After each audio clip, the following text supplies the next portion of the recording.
Dan ternyata sekarang ini Aksa, Amira, Zaki, Adam, Dokter Lana bertemu di rumah bidan di mana dulu Amira melahirkan.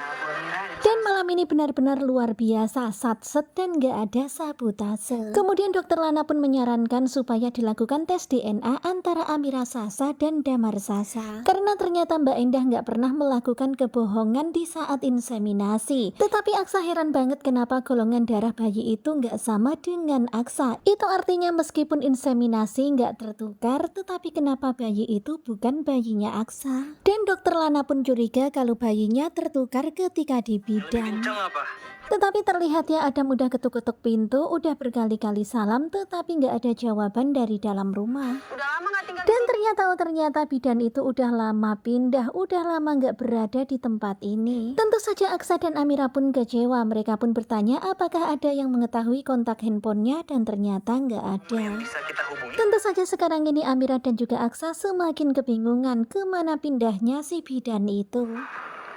Sementara itu terlihat Galang yang sekarang ini sudah dijebloskan ke dalam sel tahanan dan sekarang dia sedang bersama dengan kawanan satu selnya. Dan terlihat ya dia pun disambut dengan kawanan satu selnya itu dengan hajiaran. Tetapi Galang gak tinggal diam, Galang pun membalas apa yang mereka lakukan. Tetapi meskipun begitu Galang tetap kalah ya karena dia sendirian dan kawanan satu selnya ini banyak ya. Ada 3 orang atau 4 orang atau 5 orang hingga akhirnya Galang pun KO. Kemudian kembali kepada Aksa, Amira dan yang lainnya. Di sini Aksa curiga kalau bidan ini jangan-jangan sengaja dan dia pergi sengaja menghindar. Dan sekarang ini solusi yang paling penting adalah tes DNA. Terlihat ya Dokter Lana mengusulkan untuk segera dilakukan itu. Tes DNA Amira Sasa dan juga Damar Sasa. Terlihat ya wajah Amira yang begitu sedih, tetapi Amira pasrah apapun dilakukan demi untuk mencari kebenaran. Terlihat Amira yang memandang bayi kecil itu, dia pun berkata dia yang kupeluk setiap hari. Dan ternyata kemungkinan itu bukanlah anakku. Sedih banget ya Amira. Tetapi Amira udah ikhlas saja, udah pasrah aja demi untuk terbuktinya kebenaran. Sementara itu di tempat berbeda terlihat Tommy yang menghampiri Bu Yuni membawakan makan untuk Bu Yuni. Tetapi Bu Yuni nggak mau ya, Bu Yuni minta dilepaskan, tetapi Tommy mau Bu Yuni tetap berada di sini karena gimana pun juga Bu Yuni masih istrinya Tommy.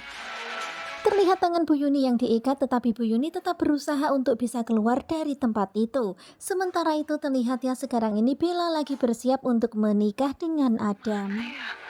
Kelihatan banget ya Bella itu panik banget, khawatir Adam nggak jadi datang ataupun membatalkan pernikahannya. Dan tiba-tiba terdengar suara Adam memanggil Bella dari belakang. Tentu saja Bella seneng banget, Bella terharu, Bella bahagia. Ternyata Adam datang memenuhi apa yang dia ucapkan. Kemudian Adam pun berkata kepada Bella kalau dia nggak akan pernah ingkar janji. Dia akan selalu menepati janjinya. Terlihat ya Bella yang menangis begitu sangat terharu karena ternyata Adam benar-benar datang dan mereka akan segera melangsungkan pernikahan. Nah tentunya kalian pasti makin penasaran kan dengan kelanjutan Ketika Cinta Memanggilmu, dan ini adalah cuplikan malam ini episode ke-177 sebelum bersambung. Dan sekarang ini Aksa dan Amira udah tahu kalau ternyata Amira itu hamil anak kembar dan seharusnya melahirkan anak kembar. Tetapi mereka benar-benar bertanya-tanya, terus gimana sekarang ini, di mana kedua bayi itu? Karena ternyata Sasa itu juga bukan anaknya Amira. Karena terbukti ya darah Sasa nggak sama dengan Aksa, dan ternyata Mbak Endah itu nggak menukar sampel saat inseminasi. Nah bagaimanakah kelanjutannya? Sepertinya bakalan semakin seru. Pastinya Amira semakin bingung ya dimanakah kedua bayinya sekarang ini. Dan sekarang ini mereka lagi mau tes DNA untuk memastikan perihal Sasa. Apakah DNA Amira dan juga Sasa cocok, ataukah DNA Damar dan Sasa cocok? Sepertinya nanti bakalan nggak cocok semuanya. Nah bagaimanakah kelanjutannya? Stay tune terus bersama dengan Gugu Coba. Terima kasih buat kalian yang sudah selalu setia dan bye-bye.